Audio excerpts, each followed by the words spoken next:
I think perhaps it would be important, or at least useful, to try to understand a little better some of the mysterious workings that occur within ourselves. And perhaps one of the most important of these is generally referred to as intuition. What it is, how it originates, and how it functions, as have not yet been standardized or classified. And perhaps one of the most important and direct means of estimating this faculty is by reference to Buddhism. Because this group, this great Eastern philosophy, explored so many of the subjective aspects of human consciousness. According to Buddhism, man has what is called the six sensatory machines. These consist of the five senses with which we are familiar, and a sixth factor, which is called the mental coordinator. Now, the purpose of the mental coordinator is to compute the testimonies of the sensory perceptions. It further has to bring to bear upon all new evidence, all that is already available within the consciousness of the individual himself. This is almost a problem in modern computerization. Every moment, testimonies of one kind or another are entering into our mental lives through the sensory faculties. Of course, the most important of these faculties are the faculties of sight and hearing. But even those less highly specialized also contribute a variety of supporting evidences of our conduct and our attitudes toward life. The coordinator has as its primary function to digest and assimilate all new evidence and incorporate it into the permanent structure of human insight. This means, in substance and essence, that constantly the individual is adding to his store of knowledge, but is not aware of the process. He pays little conscious attention to the things that occur around him, but subconsciously he is aware of all of them. And we know through hypnotic research and through regression that there is scarcely a detail in the life of the individual which is not permanently recorded. To the Buddhist, this record is due to the constant, precise function of the mental coordinator. This faculty takes control of all types of phenomena. It gives us a constant insight into everything that makes up our daily living. It also exercises a censorship. For when something occurs to us which is contrary to the basic structures of our nature, this difference, this inconsistency, is also listed. Today, especially, the environment is constantly bombarding us with material which is not essential, not useful, and even is dangerous or detrimental. This is also filtered out by the coordinator. And as a result of this, the individual learns not only what to do, but what not to do. There is a relationship between this problem and that of conscience. But conscience is essentially a moral issue arising in the internal psychic integration. The actual record of experience is brought in through the coordinator. Now, the reason this is possible is because nature is a systematic structure. Nature does not feed into the sensory perceptions uncensored material. It brings to the sensory perceptions a great deal of rather well clarified information. It brings in also new ideas. It reminds us of things long past. It brings the wisdom of our childhood to bear upon the thoughtfulness of our mature years. From the cradle to the grave, the record is unbroken. And into this structure, there is brought such a mass of information that were it not for the incredible skill of the sensory computer, most of the value of living would be lost. After the information has been brought in and classified and organized and censored by previous information, has been variously cleansed of errors, and has been supported by previous evidence that has been assembled, it then becomes available to us for the re-expression or the externalizing of our attitudes. Attitudes are largely based upon the testimonies of this computerization process. Now, as we study this a little more carefully, we find some interesting points. Namely, that nearly all information regarding to the material life of man originates in his environment. The individual is placed in a situation in which he is constantly taking in material, reorganizing it, and releasing it again into his environment. Therefore, in silence, he gains the wisdom of the coordinator. And every time he opens his mouth, he expresses some part of this coordinated knowledge. Actually, we are not conscious of a large part of the basic factors of attitudes. We do not know really why we think the way we do. We do not know why we have certain reactions to occasions and occurrences. We do not know why we suddenly blurt out something that we did not intend to mention. Nor do we know why in another moment we hold secret that which might be beneficial to general knowledge. We have a dispositional factor. And this dispositional factor represents to a very great degree the workings of the conscious mind.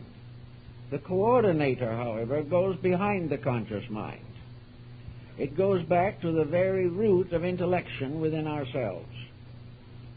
Therefore, it is quite possible for the individual living only upon the surface of his perceptions should be easily deluded, should misunderstand, and have poor judgments on a variety of matters. He is then, so to say, speaking off of the front of his mind, or thinking from that front. This thinking is also supported by the faculty perceptions. They not only testify to value, but in an undigested state, they bear witness to occurrences as they appear to be. It is only after the evidence is passed through the coordinator that its basic value is clearly determined. One of the reasons why we have so much trouble in our daily living is that we are unable to allow the coordinator to function properly. We are constantly interfering with it, or trying to. The interference is on the surface because we cannot get back into it. The interference arises from superficial thinking and undisciplined attitudes. The individual who is the hopeless victim of his own mental processes, or is completely dominated by his emotional intensities, is not aware of the availability of any higher form of thinking. He is simply limited to the immediate. That which comes in goes out instantly. But the record that passes through the coordinator still continues to exist, but is not so quickly or easily accessible. If, therefore, we study people carefully, we realize that intuition is of many degrees and occurs variously in different age groups, is much more commonly found in the feminine than in the masculine temperament, and is perhaps very powerful in small children. This is due largely to the fact that the conscious mind has not interfered with the intuitional process, which has brought into play not only the evidence of the present existence, but to a large degree the balance of previous life patterns. This coordinator extends back through and into previous embodiments because it is the reservoir of the complete accessible knowledge that the person has accumulated in his evolutionary process. This knowledge is not carried forward as simple incidents. It is carried forward in the form of general value, final conclusions, ultimate decisions as they arise in the processes of living. The intuitive person is most likely to be a person who is essentially mentally and emotionally honest. Intuition functions in spite of mental interference to some degree, but more clearly and completely where this mental interference is eliminated. Now, how do we eliminate the mental interferences that arise every day? How do we escape from false, superficial testimonies? The interval between the coordinator's function and that of the objective mind is greater than most people realize. The objective mind is simply arriving at a series of superficial conclusions on all subjects, whereas the coordinator brings out only a seasoned account. Now, the sensory perceptions have much more in them in the form of information than we first realize. But if we are constantly betraying the testimonies, if we fail to allow this coordinating process to function smoothly and directly, we are less intuitive. We are intuitive largely to the degree that we get out of the way of the computerizing process. If we constantly interfere with it, if we constantly go against its testimonies, if we constantly press our own personal attitudes against that which is best, we will have trouble. Now, intuition is most obviously available where there is less interference with the processes of learning. False learning betrays the coordinator, but does not attain a victory, because the coordinator sorts it out. But it can betray the conscious mind. It can lead the conscious mind into a variety of difficulties. One of the laws in nature which we cannot resist is the law of cause and effect. The computer works upon this basic fact all the time. Every cause has an effect. When we use the frontal thinking of the mind only, causes and effects are hopelessly confused, but they are never confused in the coordinator. Everything that we do has results and consequences. If we perform an action without any particular intellectual support, the results will be heterogeneous. Some will be good, some will be bad, some will be worthless. But other ways of approaching the problem indicate that within ourselves the coordinator already knows from its accumulated statistics almost exactly what the consequences will be of any action which we indulge in. The coordinator is prophetic, not because it has some mysterious faculty beyond comprehension, but because it is basically, essentially, and eternally honest. And honesty inevitably results in a kind of prophetic power. We see this around us in society. We are today faced with numerous examples of it. Thoughtful persons realize that the present dilemmas are largely due to our own making, that we are responsible for the conditions which affect us adversely. A few, 20, 25 years ago, proclaimed exactly what is happening now.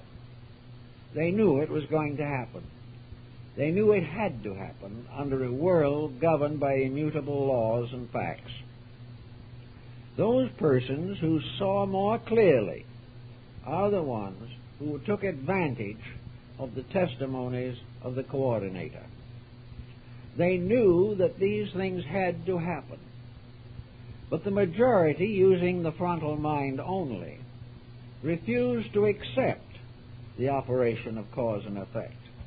They preferred to think in terms of luck, of providence, or of some strange intercession that was going to take care of everything, rather than to trust to the internal faculty which would have given them intuitive insight. They preferred to continue in their way, deny the obvious, and finally fall into the dilemma. So intuition, in one sense of the word, is simply a clear recognition of values. It is possible in almost every instance to determine the outcome of any course of action by considering the motives which impelled it, the methods by which this action was carried out, and most of all, its final relationship to universal law. Is it acceptable to the law? If it is not, it is doomed to fail.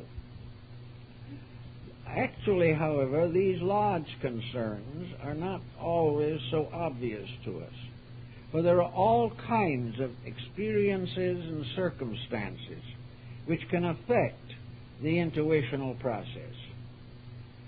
We know, for example, that there are laws governing the structure of the human body.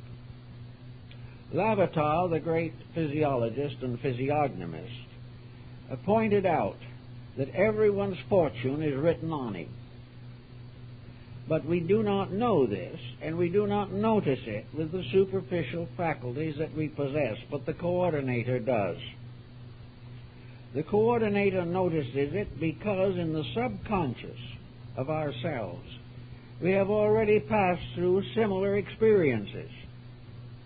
We have already been deceived in the same way many times ago. We have made false pretenses, not just once, but hundreds of times. And the outcome of every attitude that we take is obviously to be determined by reference to our own internal reference frame, which, however, we usually ignore.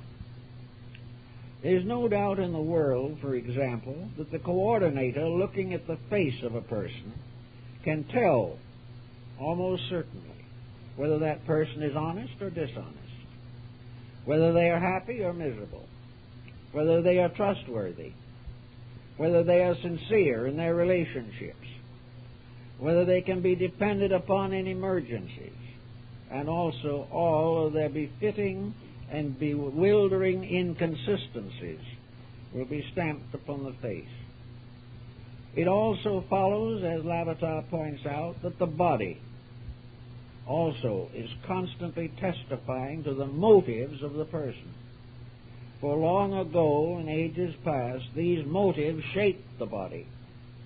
And gradually, in each embodiment, the internal person gradually transforms the outer person into the semblance of itself symbolically. The way we walk, the way we use our hands, all these things tell what we are. Now, I think years ago I told you an interesting story, but it might be worth repeating in this context, that a bank teller was given a check to cash by an unknown person. The bank teller was suspicious.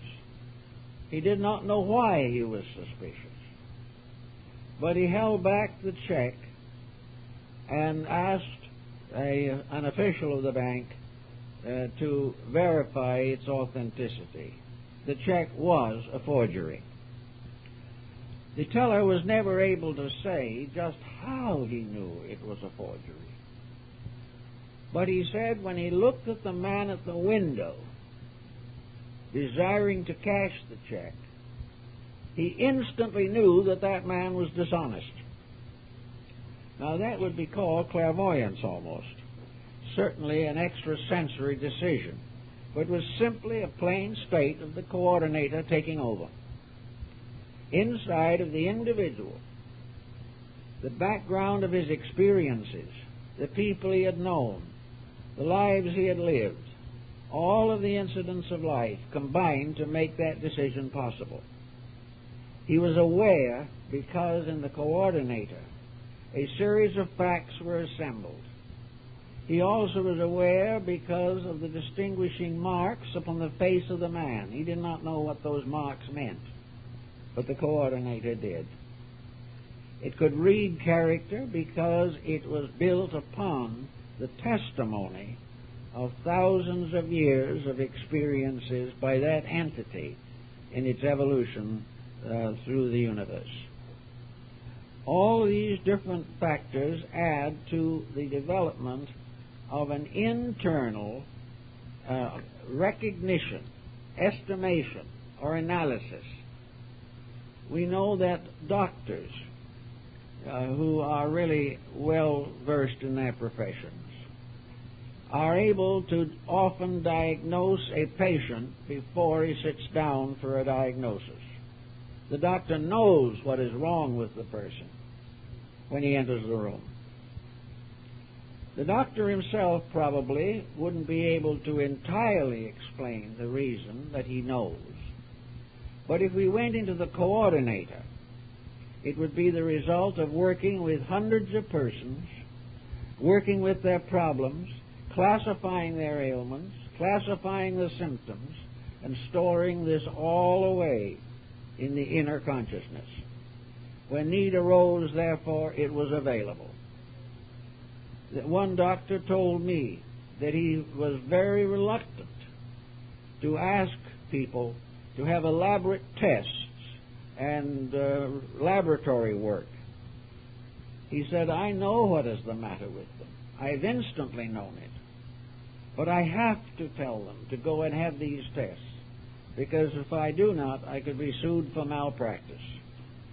If anything went wrong, even if it was the patient's fault, the doctor would be held responsible because he had not had the laboratory work done. Another very interesting field is in the ministry and the priesthood. The average priest or minister, in many instances, can tell immediately the problem of the person who comes to him for assistance. It is some way written on that person. It is not a transference of thought. It is a recognition of symptoms and a proper process of association of ideas. All these symbols add together to a directive, to an indication of that which is correct and that which is incorrect. Another thing that forms an assisting factor is that where we are long associated with people, we have a tendency to let down the barriers of our own judgment. We have a friend who has been a friend for years. We know that friend has shortcomings. We know that they are not always just what they ought to be. But in the term of friendship, we overlook hundreds of little testimonies which should have told us something, so that when the friend in turn becomes an enemy, we are amazed, because we did not believe that this could happen. But it was happening all the time, only we didn't know it. If we had the coordinator operating correctly for us, we would have stored up all this back information. We would have discovered whether this person was lying long ago because of little fibs that didn't mean anything. We would know their attitude toward life by their relationships with their families, with their position in business, with their culture, their philosophy, their religious instincts and attitudes. All this would have told us something. But with a blanket of friendship thrown over all the evidence, when the break comes, we are amazed and perturbed. We have not allowed the coordinator to have its proper function. In order to have the best results from this intuitive structure within ourselves, it is necessary for the individual to relax away from false testimonies as they first arise to his perception. The individual must be without prejudice. He must not distort the impulses and instincts that arise within himself. If he is able to quiet the testimony of the frontal mind, he will then allow the intuitive faculty to move into domination of the circumstance. But while he is constantly interfering, he is not able to gain the assistance that he needs. All persons can be more intuitive than they are. But to be this, they must take their ground firmly upon the operation of universal law and be ever observant and mindful of the various conduct patterns of those around them and the conduct patterns which are arising within themselves.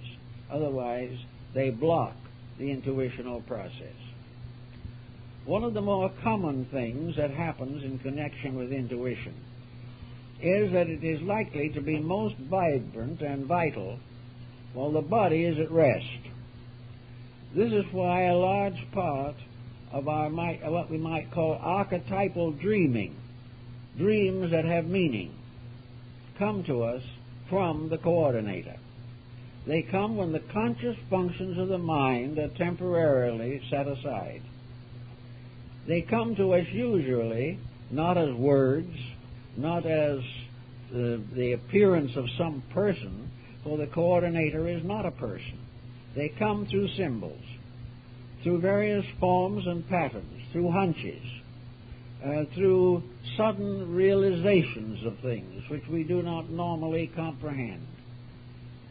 We even can find this in the world of science, where a scientist has built into the coordinator a mass of evidence. The coordinator will sort it out when his own conscious mind cannot. And as a result of this, the scientist may wake some morning with the answer to the problem he has been working with for years, simply because in a moment of complete repose, the coordinator came through. We have all of this type of phenomenon constantly, and we pay very little conscious attention to it. But it can be very, very important.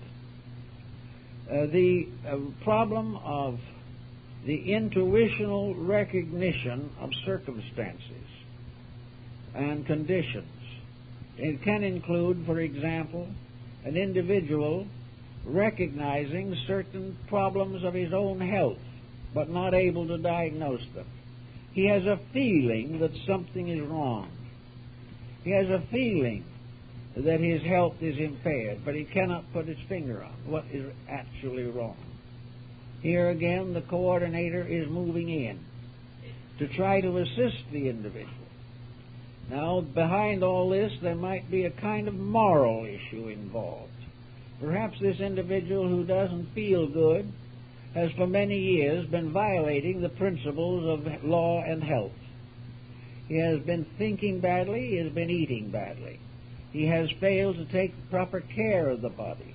This fact is listed in the coordinator, and the coordinator can tell him at any moment just about how long he can get away with the mistakes he is making. And if the man pays no attention to this warning, it becomes a prophecy, and he gradually succumbs because he has failed to remedy the situation in himself. The same thing happens in family life. Family relationships become brittle, and warnings come from the coordinator that unless attitudes and relationships are changed, the family will be destroyed. It will be broken up. Some are wise enough to try to do something about it.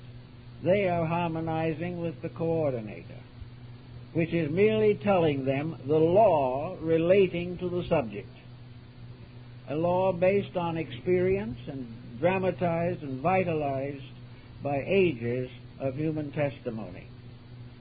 If this is not heard, however, if the individual continues in his way, then whatever was the disaster that might have been, it becomes the disaster that really occurred. Also, the problem of the coordinator plays quite a part in the latter part of life, where very often the coordinator first informs the individual that his physical existence is going to terminate in the near future. This may not be supported by any medical evidence, but the coordinator has available 1,000 times as much information as any clinic or laboratory could find or could gather. The individual's inner life is aware of the happenings. Also, through the five sensory perceptions, we get what might be termed the historical context. We find out what has happened to others. We find out what has happened to empires, to kingdoms, to rulers, to various professions, to peoples, to class and social subjects. All this, there is a very deep and long historical background, which is called tradition. The coordinator receives from us every day some evidences of this tradition. It also is aware, because of its own integrating process, the tradition, like every other part of activity, is governed by laws. These laws operate, and where a new situation becomes identical with an earlier traditional situation, then similar, if not identical, consequences will follow. And therefore it is perfectly possible for the individual, quietly in his own thinking and in his own reflection, to realize almost prophetically the outcome of almost any situation in which he finds himself. He can also apply this to the fate of nations, to the fate of collective structures, to the rise and fall of industrial systems. All these things are basically set in patterns of infinite and immutable law. The coordinator helps the individual to adjust his own mind to these laws and gives him the final evidence, the final proof of the reality of the situation that is gradually developing. Now, there are times when people get hunches that do not work out. The individual, therefore, has to watch constantly to find out how much of his conclusions arise from the coordinator and how much comes from traditional habit patterns within himself. Most persons so live that their relationship to universal law is obscured. They live in a pattern in which they pay little or no attention to the great principles upon which life is built. These principles are invisible in most cases, but their consequences are painfully visible. We have to work with them every day. At the present moment, we are plunging through a mass of what the Oriental would call karma. It is a condition in which, for ages, we have been building contrary to the rules of the game of life. The coordinator knows this, but the individual does not pause to consider. The individual, building largely upon the satisfaction of personal selfishness and ambition, chooses to ignore those truths which might give him a better relationship with life. We find this quite frequently in such simple and imminent circumstances as alcoholism. The average alcoholic knows that he's an alcoholic, or finds out in due time. He knows that he is playing a losing game. He knows that it will destroy all that is best in his life. Yet he will not or cannot change. And fully aware of the inevitable tragedy, he moves relentlessly toward it until finally it catches up with him. If he survives, perhaps he is a little wiser. This type of decision to do what one pleases at the expense of doing what one should is one of the factors that blocks the intuitive faculty in the individual. We all have it, because we all have behind us not only ages of personal growth, but a vast universal complex of factors which subconsciously we accept, even though we may ignore them consciously. How then should we start in to try to develop the intuitive faculty better than it is, so that it can serve us more efficiently when need arises? One thing we have to do is to gain some form of mental honesty. This is really the beginning of the whole mystery. It is not the end, for there is more to it than honesty, but honesty is probably the most important single ingredient. Honesty means that we must stop fooling or deceiving ourselves, especially to doing this knowingly. We must gradually reduce this error factor. We must stop thinking or feeling or acting dishonestly. Now, this is a very large order for most people. Many do not even realize that they are dishonest. They do not believe for a moment that their various prejudices have anything wrong with them. They have no realization that every day they are compromising principles in order to advance some personal desire. The individual wishes his own happiness first, but does most of his life working against this happiness by his conduct and his attitudes. Intuitive people are not always merely spiritual people, but many great mystics have been also extraordinarily wise in their internal visions. Very often the prophetic power is prominent in the lives of mystics. One of the reasons is that mysticism is a doctrine of humility. It is a doctrine in which the individual steps aside and allows the truth to live through him. Mysticism is a person in a very gentle, humble, kindly, unselfish relationship with life. The mystic expects to be a servant. He is a servant of truth, a servant of God, and a servant of his fellow men, regardless of his estates or dignities. It is then natural that the mystic, by having fewer false pressures upon his life, is able to release more of the internal computerization, because he is not primarily concerned with personal advantage.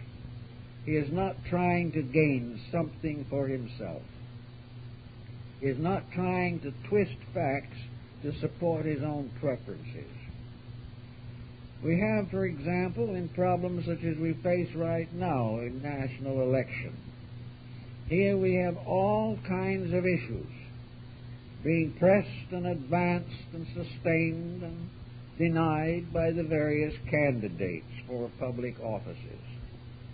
We find also that too many of the voters are listening for that particular statement which would be of the greatest personal advantage to them. They are not thinking of the common good, but they are thinking of protecting what they have, even if it is at the expense of what they are. This common practice affects both public and private life. Most individuals regard it as proper to live this span of life to personal advantage as far as they can. Personal advantage is very often contrary to common good, and also contrary to the testimony of the computerizing factor. To escape this, or to at least outwit it in part, the individual must gradually release himself from attitudes which are not morally right. It's not a matter of dishonesty in many instances. It's a matter of self-gratification in others. It is the advancement of career, the accumulation of wealth, and the desire to shine in society. These become the false reasons for life, while they dominate, and their voice is heard louder than the voice of the computer. Nothing much of advantage will be gained. The individual will live and pass on in the little pattern that he has created for himself.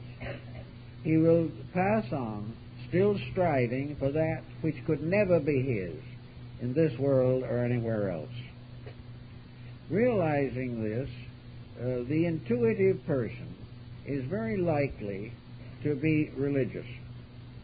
He is very likely to be a person of prayer, of meditation, a person trying desperately, if necessary, to live according to a high code of personal relationships with life.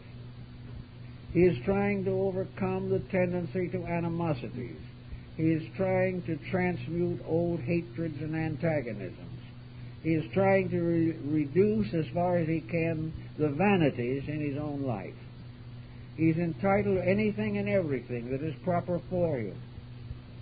But if he wishes to become a better person, he must take advantage only of the better opportunities that arise.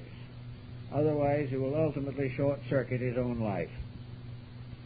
If he can begin to reduce these artificial decisions that he makes simply on the basis of the sensory perceptions without coordination, if he will gradually learn to discriminate the laws behind action, he will begin to develop a stronger intuitional faculty. Sins of omission, in which we are in trouble because we have failed to accept the responsibilities of life.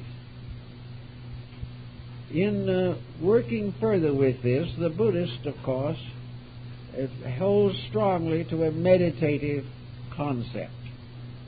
Buddhism was originally a moral and ethical system, and it was gradually expanded to become what has been called in Asia the heart doctrine.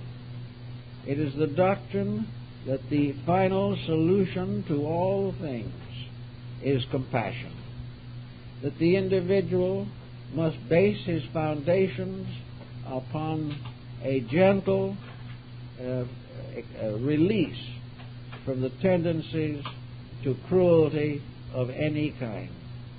The Bodhisattva doctrine is the doctrine of infinite self-sacrifice for the common good. It is the doctrine of the individual forgetting his own advancements in the service of humanity. It is completely non-competitive. Competition becomes a basis of delusion, for competition itself is a delusion. Nothing will ever be solved by it, because it is constantly destroying the basic friendships, the basic kinships which should exist in human society. Intuition, therefore, comes mostly to those who by nature have chosen to follow a faith or a spiritual path of growth. These people, for example, do develop a strong sense of faith. Faith is dependency upon truth. It may be also called a dependency upon God, because in the highest analysis, God is truth. But it is the individual aligning himself with the divine purpose, striving sincerely to keep those spiritual realities which are set forth in the Sermon on the Mount and in the many wonderful teachings of the Christian religion. Here we have something that is contrary to human attitudes, but unfortunately for man is in perfect accord with the laws of existence. And we are told in the words of the Masters that blessed are the meek, for they shall inherit the earth. God's meek are those who quietly and gently accept the universal plan. They are the ones who strive definitely every day to keep the rules, fully aware that in those instances the rules will keep them. Quieting down, taking the humble spot, waiting quietly for the good that is deserved. These people quickly ripen their intuitions. They become very wise in the inner life of things. In olden days, there was in every family an honored elder. Very often it was grandmother, sometimes grandfather, or an aged maiden aunt. But there was always someone in the family who was the counselor. And when problems became difficult or situations were hard to bear, the elder was called upon to advise, to tell, to explain, to speak from the experience of long years that which is best in the present emergency. In man's compound constitution, this elder is the coordinator. It is that which speaks with the wisdom of ages against the foolishness of the moment, and points out those great strengths upon which survival depends. In our present generation, we have lost contact with most of the securities of the past. We have lost our ability to simply listen to the wisdom of the elders. The American Indian listens to the words of the olds and the truths. We listen mostly to superficial remarks made by those seldom qualified to speak at all. In other words, we have lost the counselor. We have lost the old teacher. We have lost Gunamons in the story of Parsifal. We have lost the guide that would take us through the underworld of uncertainty, as in the story of Dante being led by Virgil through the underworld. We have lost the leadership and guidance of counsel. We are depending entirely now upon the contemporary pressure of events, and we regard anything that is not immediate as out of focus. We are not able to benefit even by the lessons of our own country. We are not able to benefit by the unhappiness in the lives of our own parents. We go on the same way. We cannot recognize that the parent in us, the old aunt and the grandmother, in us, speaking with the wisdom of years, is the coordinator. It is that which out of the facts of living distills the pattern which each individual must follow. From this coordinator, the person can learn how he must change himself. He learns how he can expand and develop the potentials that he possesses. He learns how he can be more useful and serviceable to the causes of others around him. He learns better habits of living. He finds the mistake of decadent morality.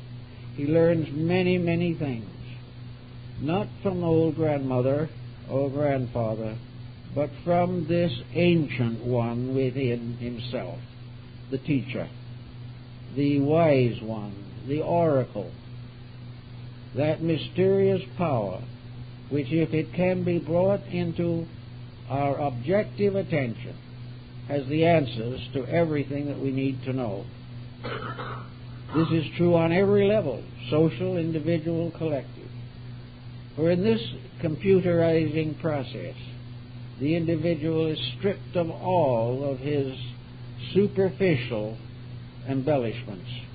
He is stripped of all the various attitudes.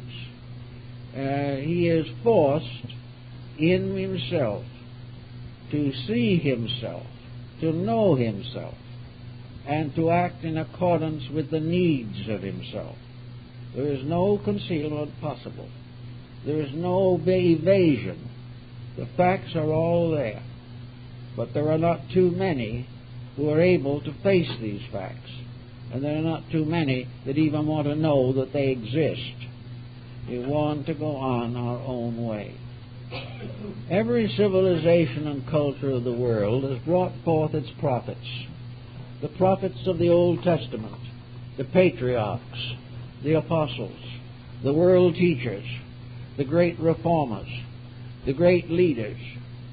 These persons were actually outstanding examples of the possibility of bringing the coordinator into objective manifestation.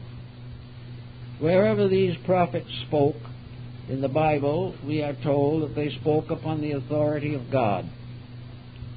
The authority of God is the authority of truth. And the authority of truth arises from the individual's achievement of a basic factual existence within himself. Truth is, for each person, the truth of himself. The truth for every civilization is merely the statement of the laws governing that civilization and the inevitable consequences of action, constructive and destructive. The prophets of the Scriptures warned the kings and the princes of the fall of their empires. They warned individuals of the sorrows and miseries of their personal corruptions. And many times these prophets were heavily punished by those who did not want to know the truth. And in ourselves, when an unhappy or unpleasant truth presents itself, we are apt to punish it rather than ourselves. We do not want to face these things. But until we face them, we cannot develop and perfect the instrument which we possess. This body is a magnificent instrument. It is far greater than we even suspect with all our researches and all our studies. It is something that man will never be able to equal by mechanical means. No matter how far he advances computerization, he can never achieve what is achieved within the person himself. For this computer in us is alive. It is not something that is merely machines and tapes and mathematical formulas. It is a living computerization of action. It is a living, constant expression of all of the needs and requirements of the person. It makes possible for him the complete reestablishment of his own life. but he has to call upon it. And many mystics, in their meditations, like Bamy or Eckhart, these mystics felt that God spoke to them, that in some mysterious way the Holy Spirit descended upon them. The Holy Spirit and this mysterious inner voice, this mysterious power which gave an accuracy to every thought and made every statement a revelation, was actually derived from this computerization process within human consciousness itself. This does not mean that God is not in the business. It means that actually this whole computerization process is a divine process. It is a process not based upon materialism, but upon the exploration of the spiritual potential of the human being. Another factor that may help the average person to be more intuitive is the Pythagorean discipline of retrospection. Here at the end of each day, the person sits down and studies his own day. He analyzes and examines every single thing that had any meaning whatever in his procedures. He is especially mindful of his own reactions to the various challenges of the day. Was he annoyed by the phone call? Was he disturbed by the visitor who dropped in? Was he unable to stand the prattle of the children? Did he have one or more problems that he had been wanting to take care of and he was interrupted? And in each case, what was his reaction? Did he accept these things, or did he resent them? Did he resent them because they interfered with the common good, or because they interfered with what he wanted to do? Were these objects of resentment worthy of resentment? Were they things he should have accepted and understood? Did they ruffle him to the expenditure of vital energy so that he wasted life as well as time? Was he able to quietly and peacefully move through confusions, through dissonances? Was he able to keep the truths of life very bright under the small irritations which are apt to disturb us? If he finds himself to be brittle, sharp, if he finds himself to be inclined to nag or to escape, and if caught in a mistake to try and deny it, or still further caught to try to prove that the mistake was right, all these things represent attitudes of the mind, and these attitudes are detrimental to the achievement of an intuitive understanding of life. Unless the channels are kept open to that which is better than we are, we will remain as we are, and that is not good enough. So we can watch these little details every day and begin quietly correcting the weaknesses in ourselves. Did we have a splurge of extravagance that we shouldn't have splurged? Did we buy things that were useless? Did we allow vanity to involve us in debt? All of these things are recorded in the coordinator. There is not one single detail of attitude that is not the effect of a cause and the cause of an effect. And that which we do in a moment of indecision or indiscretion, we must face in the future. Reduce, therefore, as far as possible, all attitudes which are inconsistent with peace of mind, inconsistent with integrity. If it is necessary to defend a principle, we will defend it to the end. But if we try merely to defend an opinion, we may all be in trouble. So we gradually move the foundation of life from the passing effects of the moment to the solid foundations of principles. principles must operate. They must guide us and direct us. As we gradually relax away from wasting energy and time in purposes and circumstances that are meaningless, we can quiet down some of this restless spirit that perturbs us all. We can be quiet. We can weigh all things. We can be like an honest judge upon the bench, whose decision is to be based upon truth only and upon true evidence, and never upon gossip, hearsay, or unsupported claims. If we can sit in quiet judgment of our own lives, not that we wish to mete out a terrible punishment upon ourselves, but rather we want to know ourselves as we really are, and upon that basis to improve ourselves in every way possible. As we become more thoughtful, we know that true thoughtfulness gradually ties in with the mental coordinator. The more thoughtful we become, the more the coordinator works in our daily life. When we get rid of thoughtlessness, then the true type of thought can begin to operate. And the mental coordinator will enable us to plan our lives to the very end at any moment that we wish to do so. It can also show us why we are where we are and what we are today.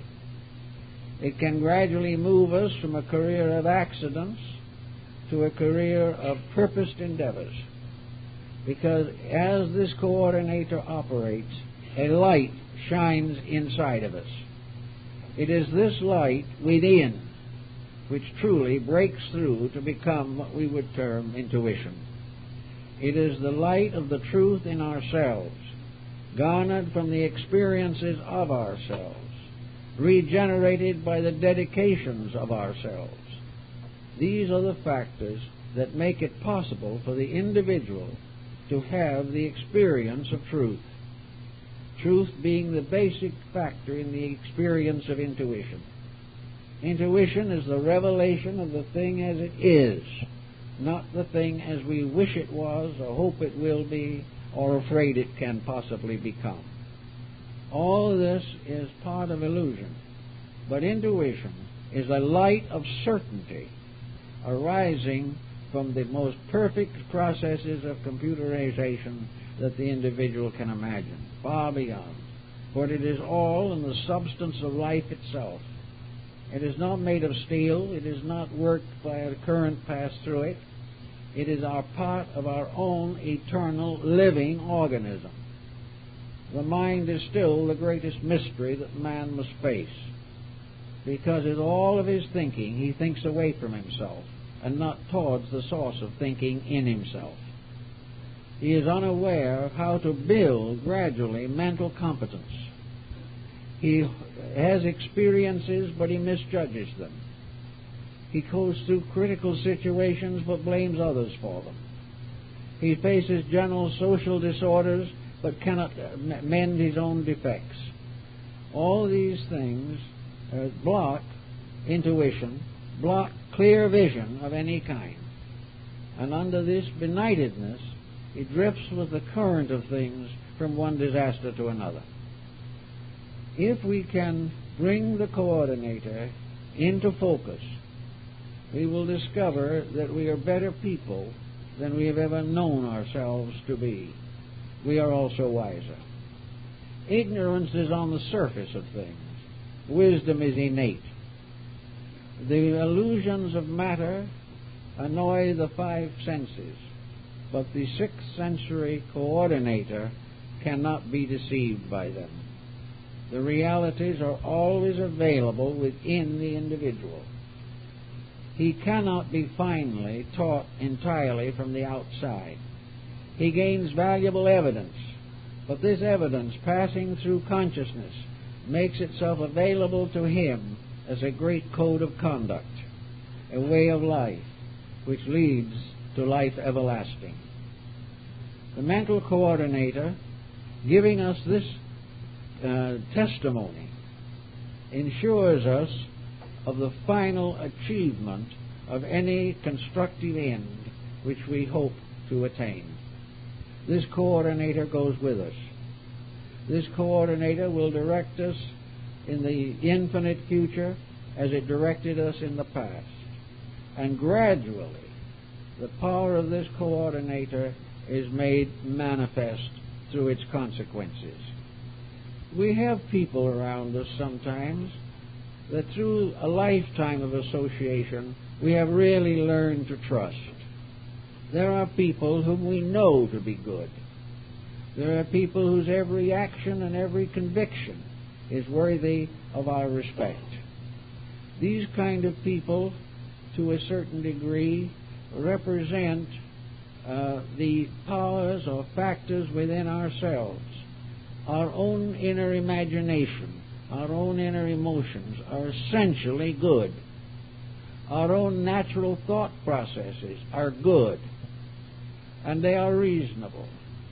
But because of lack of discrimination and discipline, we are not able to follow the dictates of true thinking. We use the mind as an instrument of selfishness when it should be the instrument of enlightenment. But the good friend in ourselves, the coordinator, is never going to cease to be a good friend. It will be a better friend life after life as we learn more about the laws of living. It will be with us until its work is completed. It will be a kind of guardian angel over us throughout all our existences. It is that thing within ourselves which cannot be destroyed, which cannot be perverted, which cannot be indefinitely ignored. Little by little, the inner takes victory over the external. Gradually, the sensory perceptions become the instruments to bear witness to the integrity of life, whereas now they principally reveal to us the inconsistencies of mortal activity. So the coordinator goes on to be with us until finally we develop an internal life in which the intuition of reality becomes part of our nature. Instead of being a faculty submerged, it will become gradually the guiding and dominating law of our existence, because the coordinator will finally take over, and in so doing will make it virtually impossible for the individual to make any very serious mistake. But in the meantime, while he is struggling, he is torn between his own moral integrities and the immoral society in which he lives. And each person has to kind of work this out for himself. He has to find his own values and stay with them.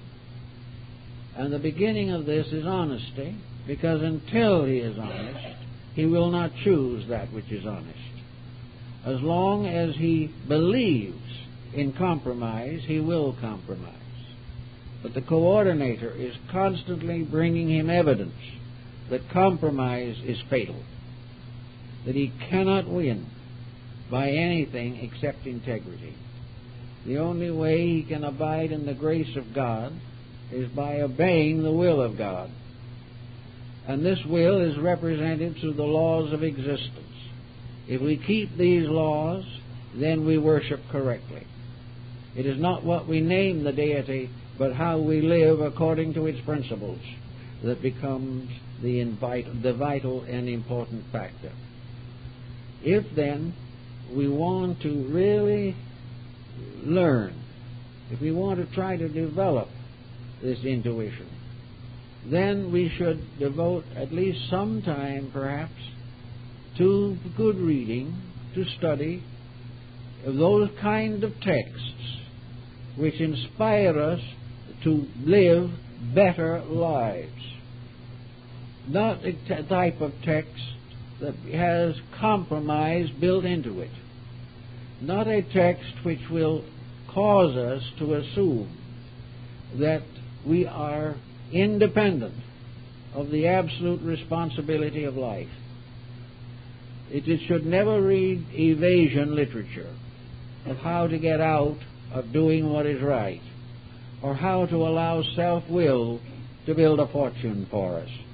This is not the type, but serious and thoughtful things that inspire us more strongly, meditatively, to the expression of our integrities. One of the principles of the ancient oracles of Greece was that the gods always spoke in verse. Prose was the language of mortals, poetry the language of the immortals.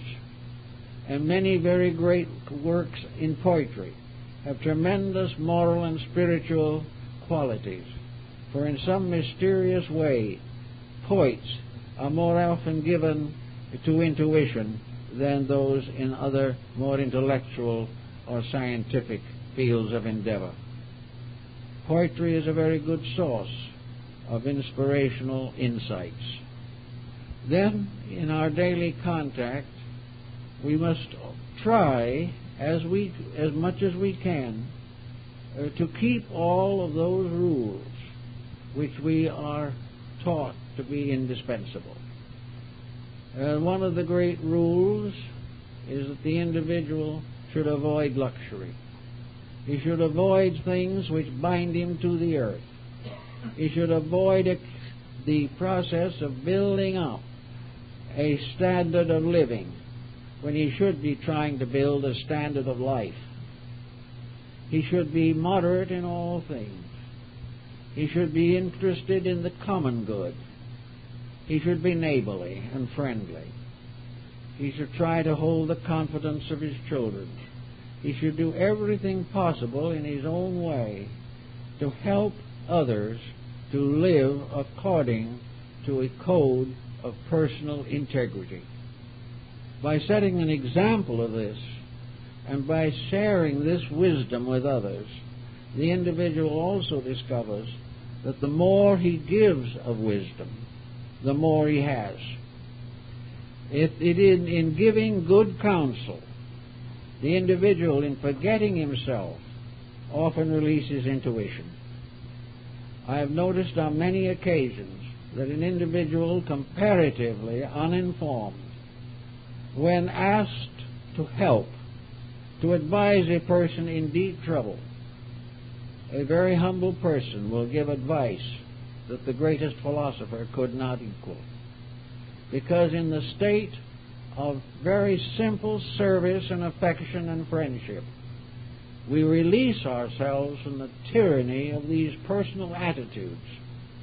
And when we are trying to help another, we probably help ourselves most of all, but we do not even know it. And we could not probably live what we have advised the other person to do. And this is one reason why we have to watch the coordinator. Because the moment we advise an individual to a certain course of life, we must ask ourselves whether or not we need the same advice. And if we do need it, perhaps it has come to us through this intuitional flash when we try to help someone else.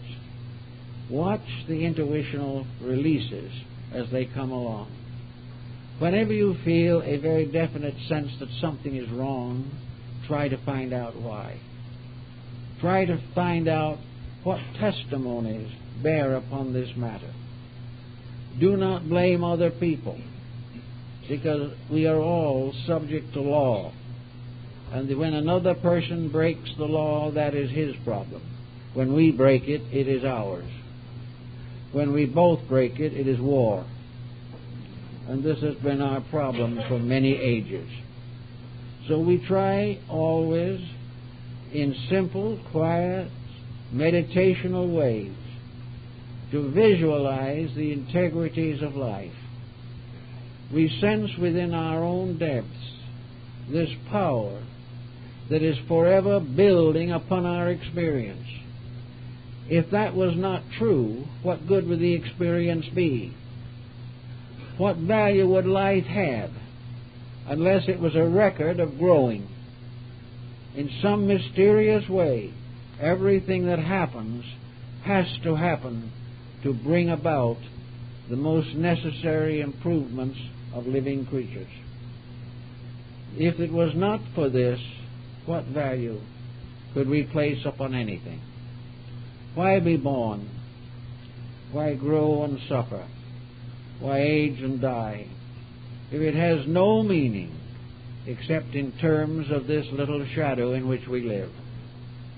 That out in space and everywhere else there is nothing but some vast blind force moving. And this blind force pushes us and pulls us from one inconsistency into another. Such a life is inconceivable. Such a plan could not be implied as arising in a divine being. If the Lord of it all is all-wise, all-knowing, and all-good, then the plan must be for the greater good. There is a reason for everything that happens, and that reason is to help us to grow.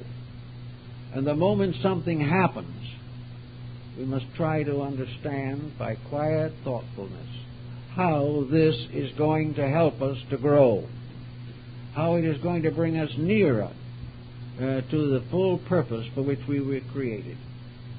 If we can quietly contemplate this in peace and without any evasions or excuses, and try to understand prayerfully and in mystical contemplation the reason for that one little incident that happened today, we may find in that instant the flash of intuition. We will suddenly know why it happened. Then the sky will close again. Plotinus, the great mystic, said that only on 2 occasions did he receive the direct impression of his God. This direct impression was a revelation of character. It was instruction as to what to do and how to do it. And it was, in this sense of the word, a clear expression of the intuitional power. So when we need intuition, we will have it. If we have it a little already, it will grow. But to make it grow, we must listen to it. We must obey its counsel. We must verify that it is really intuition and not simply self-interest masquerading under a spiritual appearance. We must test the spirits. We must try to find out and observe whether the things we intuit actually come to pass. If they do, and very often they will, then we must become more and more dependent upon that mood, that quality of life, which opens the link between ourselves and the record of our greater selves. In other words, we must go back into the stacks and find the records.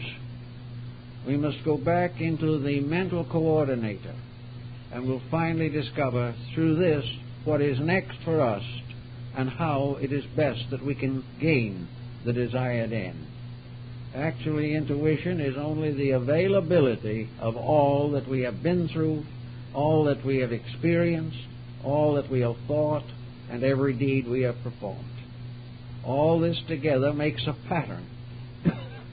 And this pattern gives us the most valuable of all advice, what we must do next.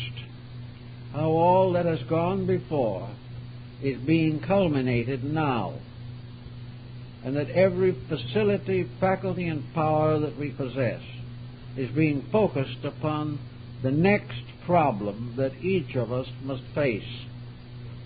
And if we begin to understand that, and are very careful in our daily conduct to cater to that type of intuition which invites us to be bigger than we are in spirit and in quality and in conduct. If the intuition impels us to grow, it is good. If it attempts to tell us how to escape growth, then we must suspect that the mind has taken over and that the frontal thinking is obscuring the basic fact. That the frontal thinking deals with things of today. The computer in ourselves deals in terms of forever.